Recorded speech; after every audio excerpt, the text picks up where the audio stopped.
और मोक्ष की जो अंतिम कल्पना है वह है त्रिवेणी का तट।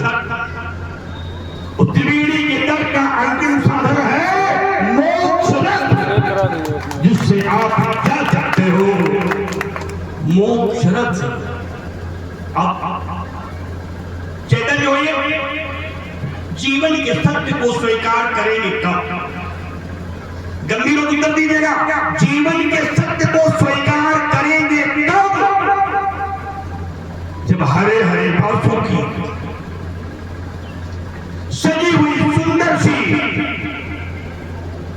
नाविका पर अपने स्वजनों को लेकर के चलते हैं और कहते हैं राम राम सत्य है।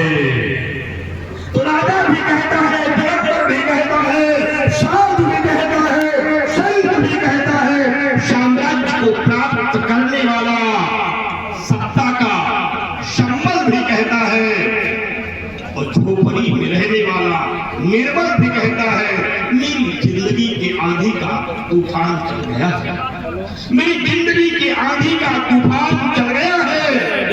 आज मेरी आंखों के सामने मेरा आधार चल गया है, अब कैसे रहूंगा? धरातल के अंबर पर मेरे विश्वास के गांडियों का बाढ़ चल गया है। इसलिए आप लोगों से बात कहना चाहूंगा। आज मेरे पास दो नाम ऐसे मिले हैं, मैं जिन नामों की ओर आपको ले जाना चाहूंगा। एक नाम है नितिन, दूसरा नाम है संतोष, और इन सब के ऊपर एक नाम है जनवरी। यहाँ तमाम विद्वान बैठे होंगे, मैं सब तमक उधर ले जाना चाहता हूँ। हिंदी साहित्य के लोग होंगे, व्याकरण के होंगे, न्याय के होंगे, मीमांसा के होंगे, शांत होंगे, उपनिषद के होंगे, व्याकरण के होंगे, साहित्य के होंगे, हिंदी साहित्य के होंगे, साहित्यकार होंगे, कवि होंगे, कोविद होंगे, लेखक होंगे, भाष्यकार होंगे, वक्ता होंगे, प्रवक्ता होंगे। सब पूछना चाहता हूँ कि मोक्ष की रास्ता नितिन और संतोष के रास्ते से कैसे निकल गई? कैसे निकल गई?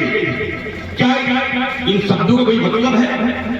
और जनवारी नाथ के नाम पर ही ये बात क्यों आई? एक नया चिंतन मैंने खड़े खड़े आज इस मंदिर परिसर में किया है। एक पंक्ति है कि जीवन की रसना रस से, काव्य पाठ करने वाले चिंतन करेंगे।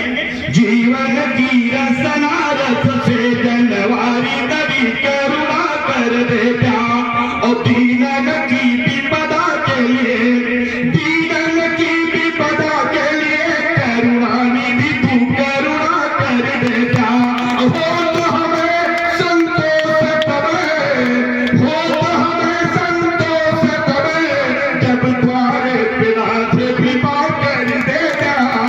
आँखी में आंसू भरी जो रहे, आँख में आंसू भरी जो रहे, तन के करुणा से उसे रख ले जा। नाथ नितिन शिवा सर को अपने तनि हाथ सदा धरी देता। तो विपदा मिट जाती हमारी तबे, विपदा मिट जाती हमारी तबे, मोरी माई और बापू का स्वर्ग को देता। और मोक्ष के द्वारे पे माई रहे, मोक्ष के द्वारे पे माई रहे, और बापू का साथ तनी कह देता।